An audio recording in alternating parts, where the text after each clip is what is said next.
Why the men you want don't want you. In this video, I'm gonna break down why you can't seem to attract the men that you do want, only the ones that you don't. It's Sabrina, your personal love advisor from A New Mode, the channel where we show you how love actually works. Okay, I am so excited to be making this video. It is highly requested, and this topic is something that plagued me so much when I was single and dating. So this has a special place in my heart, and I'm really excited to share everything I've learned with you guys. One of the biggest obstacles standing in your way and preventing you from getting the love you want is going after the guys who just don't want you. It's a pervasive problem. Every day, my inbox is flooded with women plotting and strategizing ways to capture a man who just doesn't seem to want to be captured, at least not by her. I am an expert on this subject because for far too many years, the only guys that had any sort of intrigue to me were the guys that were just lukewarm about me. Now, the guys who were totally obsessed with me, head over heels in love, ready to commit, the whole thing, not so into them. I wanted to want them and everything they had to offer, but I just didn't. And the heart wants what it wants, right? So why is this? Why is it so easy with the guys that we're lukewarm about and so difficult with the guys that we really like? I'm gonna break it all down for you, so make sure you watch this video all the way until the end.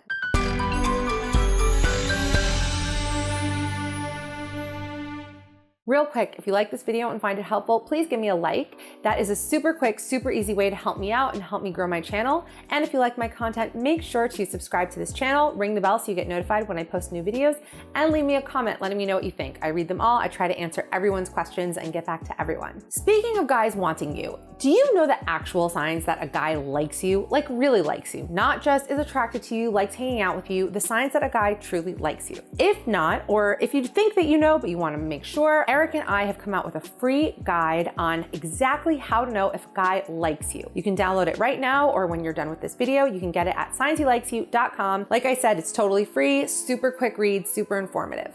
Okay, let's get on with it. So when I was thinking about this topic to, do a video on, it just reminded me of this point in time in my life. I mean, I've been through this situation so many times of meeting a guy and be like, oh my God, he's perfect for me. He's everything that I want. And him not wanting me, and the reverse of guys, just wanting me so badly and me just not being interested. But one in particular stood out to me. It was a time in my life where I was dating these two guys at the same time. I think I met them both on OkCupid. One of them was Ben and one was Brian. And they were both really cute, really great, wonderful, checked all the boxes. Ben was totally smitten by me right away. And I knew it. I knew that he really, really liked me. And I had no complaints about him. I enjoyed our dates. And I remember by the time we got to the fifth date, he was like, so wow, it's our fifth date already.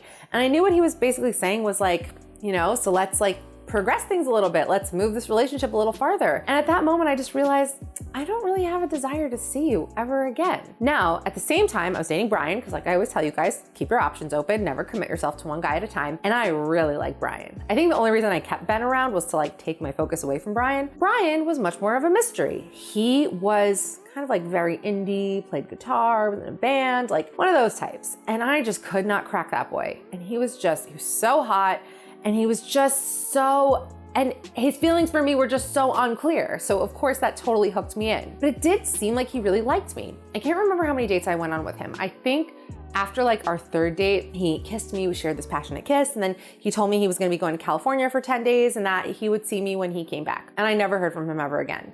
And I sent him a text oh, how was California? Never responded to me. And that's just something that happens a lot. With Ben, it was so easy because I was never sure about him. With Brian, it was so confusing. He liked me. I mean, we had a great time on our dates. I mean, we shared some great kisses. We shared some great moments, but he ghosted me. So obviously we were on two separate pages here. The contrast of those two just illustrates what so many women experience. And it's so confusing because it's not like you're being rejected by all men. If that's the case, you're watching this and that's the case, okay, then maybe the problem is you, and maybe there's some things that you need to be focusing on. But if some guys really like you and other guys reject you, it's not you. Obviously you have redeeming qualities. Obviously you can attract a man. Obviously people do want to be in a relationship with you. It's just not the people that you want. So what is it? It must be something about the way you're interacting with the ones that you really want that's pushing them away. And that's what's really going on here. Okay, so what is it that's going wrong here? Number one, you want him too much. Wanting a guy is not a bad thing. So I was talking about this with my husband the other day about this concept. And he was just telling me that, back in his day of dating around, it was how off-putting it was when a girl would just like him too much. Like, even if she's great and, desirable, wonderful, it just doesn't feel earned. And there is this sense of like desperation and neediness. And he said that as soon as a guy feels that way, and I've talked to you guys about this before, but as soon as a guy picks up on that, he's instantly turned off. And then I was like to him, like, but I liked you a lot right away. Like, why didn't that turn you off? And he was like, because you liked me a lot, but you were a woman of high value who liked me. And that felt good because I could tell that you would walk away if things weren't the way you want, if this wasn't the relationship you want. And that's interesting. That is what, captures a man's attention. That's what makes him feel really drawn to a woman and really attracted to a woman. And I tell you guys this all the time. So I'm just telling it to you from his mouth instead of my mouth this time, because usually you just hear it from me. But he's like, that's not the same thing as a woman who is just likes you so much and is so needy and so desperate and just wants you to just show her any like scraps of love and affection and attention that you have to spare. There's a huge difference there. And I do have a video on how to be a woman of high value. So if you want to learn more about that, you should definitely check that out as well. When we want something, we internalize the having of that thing as meaning something about us. So you lock in on this guy because he seems perfect. Like, he's so hot, he's so great, he has so much going for him. And you think, if I can get this guy, then that means that I'm worthy. Then that means that I'm lovable. Then that means that I'm gonna be okay. It's an unconscious process, but that's what so many of us do.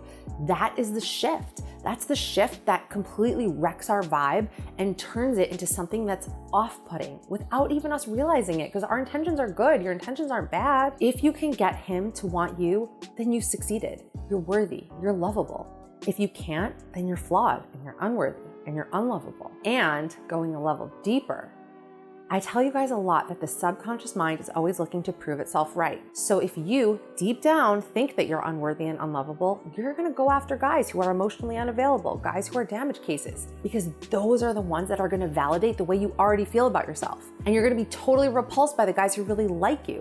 Because like Groucho Marx once said, I would never want to be a part of a club that would have me as a member. You think that something must be wrong with the guys that want you, and something must be very right about the guys who don't want you. And that is where we get ourselves into trouble. Another thing about the wanting is that it puts you in agenda mode, because your mission is to get him, to get something out of him, to get this validation from him. And when you're operating from that place, you can't build a connection because you're not there, you're not present, you're not interacting with him.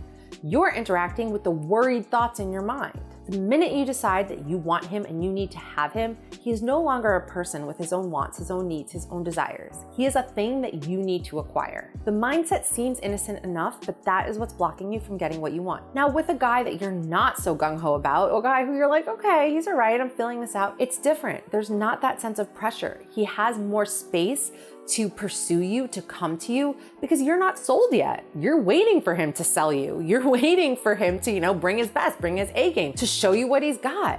And he hasn't done that yet. So there's no pressure. It just feels better. There isn't that sense of like, I'm sold on you, I want you, I have to have you, I have to make you mine. That's the difference between the guys you really want and the guys that you're lukewarm about and just trying to get to know them better and trying to see what's there. I also want to add, just when you lock in on a guy like that right away, it doesn't feel earned, and it never feels good to get things that we didn't earn. Number 2, you stress over how he feels. I always tell you guys that stressing is poison for your life and your relationships, and I'm telling you again because it is really important. When you want a guy and you're not sure how he feels, your mind can't help but stress over it. You tally up all the signs that he likes you and signs that he doesn't, and things that he said and things that he did that may indicate he feels a certain way, and it's stressful. You think about it constantly and it produces this very nervous sort of energy. You are essentially playing emotional detective, which causes you to participate in this obsessive line of thinking that just comes across as very desperate and very needy. It's not even necessarily anything that you're doing.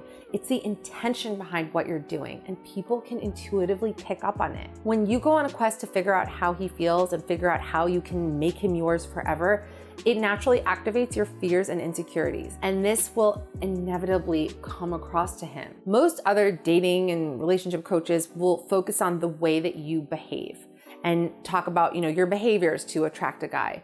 But what matters way more than that is the vibe that you are emitting when you are around him. that means so much more than your behavior. Your vibe is what's going to determine whether a guy is attracted to you or repelled by you. It doesn't matter what you do. It is the intention behind what you do. If you are acting a certain way in order to get him to feel a certain way, he is just going to sense that you are not genuine. And that is just going to block a real connection from forming. It's also just going to put him on guard around you, because that's how we feel around people who are trying to get something out of us. I mean, think about a salesman coming up to you and he's all nice and he's jolly and he's jovial and he's asking you about your life. You don't think that he really cares about you and about your life. He's just trying to get something out of you. And we know that. People can instinctively pick up on it when someone is using us for something. I have a whole other video on how to stop stressing over your relationships. So if this is a problem for you, then you should definitely watch that video as well. It's a really good one. Okay, number 3, too much pressure. It doesn't matter if you come right out and ask him, where are things going? How do you feel about me? Are you serious about me? It doesn't have to be anything you say outright. And again, going back to the previous point, it's the intention behind what you say. A high value woman can say to a guy like, hey, where are things headed? And he's not gonna feel pressured by that. He'll just feel like, okay, like she's a high value woman. She wants to know where things are going. And if I don't, give her the commitment that she wants, she's just gonna leave. That's very different than like feeling this pressure from a woman because she needs him to commit, because if he doesn't, then she's gonna just feel terrible about herself. But she's not gonna leave. She's just gonna stay in the relationship. And this is constantly gonna become a point of argument. And then things are probably just gonna unravel from there, because he'll probably just decide that this isn't worth it at a certain point. But anyway, it's not anything you're saying outright. It could even be something like just sitting around waiting for him to text you back and just obsessing over it when he does it. I don't know how guys know, but they just know. Guys know when you are waiting for them to text you, when you are waiting to hear from him, when you're waiting for him to ask you out. They just know. And again, this is why it's so different with the guys that you're not that into, because you don't act like that. You're not like obsessively checking your phone, seeing if he answered. You're like, if he answers, great. If not, whatever. I wasn't that into him in the first place, so it's not a loss. You're just so much more relaxed, and that's the difference. With the guys that you're more lukewarm about, they have a sense of freedom. There's the freedom to choose you. No man, and no person really, likes to feel like they're being backed into a corner. Like they don't have the freedom to choose whether to commit to you and spend more time with you and be with you. When it's a guy you're really locked in on, that's what you want so badly. And even if you don't say it to him, he knows, and it doesn't feel good. It doesn't feel like there's a choice. It doesn't feel like he has that freedom to choose you. It doesn't feel like he even has that freedom to pursue you, because what is there to pursue? You're already sold. And the absence of these things makes a really big difference to a man. Men need that space to invest in you. And if you don't give it to him and you just invest in him right away, then he's missing a key component of what it takes for a man to develop feelings for you and to want to commit to you. Here's a very important thing to realize about how men fall in love. Men usually fall in love with a woman based on how they feel around her. Women typically have a whole checklist of things that they're looking for in a guy, and they meet a guy who like checks enough boxes and kind of makes their stomach flip a little bit, and she's sold. She's like, I have to have him. I have to make him mine. While most guys have a type, they don't really go out seeking some checklist of, traits to look for in a woman. What matters much more to him is how he feels around her. And this is why I tell you guys so much. If it feels good to be around you, he'll want to be around you. If it doesn't feel good to be around you, he's not going to want to be around you. And if he feels pressured in any way, then that doesn't feel good. And that leaves no room for him to do the things that he needs to do in order to invest, which is pursuing you and working to win you over. So that is really the main thing to look at here. Number 4, you don't connect to who he truly is. As I said before, when you have an agenda, you are not connecting with the person in front of you. You are interacting with the thoughts in your mind. A lot of the times we convince ourselves that we like a guy just because he meets a certain criteria of what we're looking for, but we're not really connecting to him as a person. We're not connecting to who he is at his core. And you cannot have anything unless you have depth of connection in a relationship. And when you are just so mesmerized by a guy, you just can't form that, because you're just so locked in on the ideal, on the idealized version of him that you've created in your mind. You're not connecting with who he truly is. Instead, you're more focused on how he feels about you rather than learning more about him and deciding how you feel about him. No man wants to feel like he's filling a slot that any other guy could be filling. He doesn't want to feel like, oh, she chose me because he's good looking and smart and has a good job. Like millions of other guys can check those same boxes. He wants to feel chosen for who he is, for how great he is. Not because you're lonely and just wanted a boyfriend and any guy will do. If you fall in love with an ideal or a persona or whatever exterior qualities, because this happens. I mean, this happens to us all the time. Like sometimes you just meet a guy and all of a sudden you click and you're just like, oh my gosh, like I have to have this guy. I have to make him mine. Well, you don't really know anything about him. You have to realize when you're doing this, it's not him.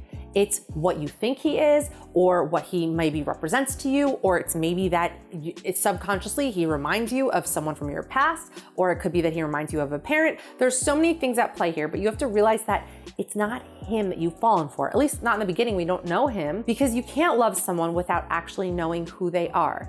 You can't get carried away with a fantasy. You can't fall in love with potential. You have to try to connect to who the person actually is. When you connect with a man, he feels safe. When you are using him to make yourself feel good, he feels exploited. And you just can't have a relationship based on that. Number 5, you choose the guys who can't give you what you want. This is my favorite one of all, because I think this is what most of us are guilty of. Some guys are just not ready to be in a relationship, or maybe he just doesn't want to be in a relationship with you.